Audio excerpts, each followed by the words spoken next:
Насаат Кejи тартуулайт. Шейх Абдишүкүр Ажы Нарматов. Пайғамбар алейхиссалам мындай дейді: "Ва ман юъмин биллахи вал яумил ахир фальяқул хайран ау ла ясмут." Ким Аллах Тааланың барлығына, бірлігіне, ақырет күніне ішенсе, жақсы сөз сөйлесін, же үн шықпасын дейді. Мұрда бар тілменен, сөзменен башқаларға зиян жеткізген болса, бүгін заманымыздың тілден қолға бармақтарға өтті, отырып алып соцсеттерде, уюлдық телефонда болбаған нәрселерін жаза бербегіле, урматтуу мұсылман бір туғаным. Ертең жаратқан Аллах Тааланың астына барған кезде шерменде бола тұрған, күнөө таразыңа қойыла тұрған нәрсені жазбағын, бөлішпегін. Құдайдан қорққын. Жаратқан Аллах Таала бардық қылған ішімізден хабардар.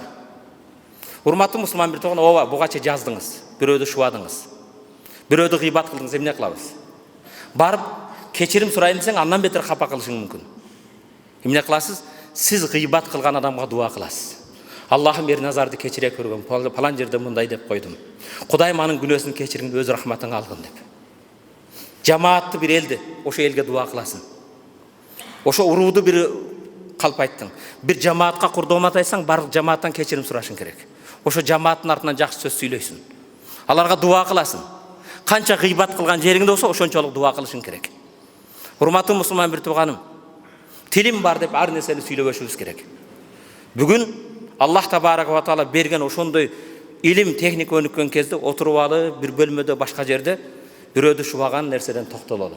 Хаммазин машшаин бинамим дейт. Хаммазин машшаин.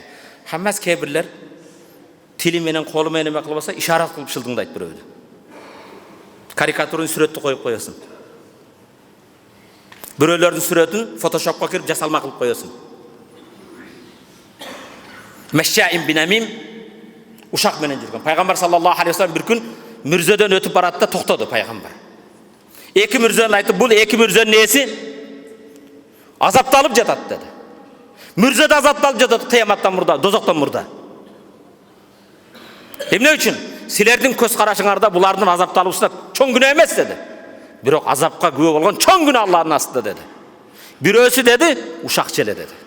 Элдин арасында ушактар катат эле, экинчисинин азапталып жатканы сийдигинен сактанбайт эле деди. Көп мусулман эркектерди көрөсүң, көчөдө сийип алып, тазаланбастан, отурбастан, кургатпастан санына тамызып кете берет. Сен адамсың го. Урматтуу мусулман бир туган. Адамсың. Чачыратпа.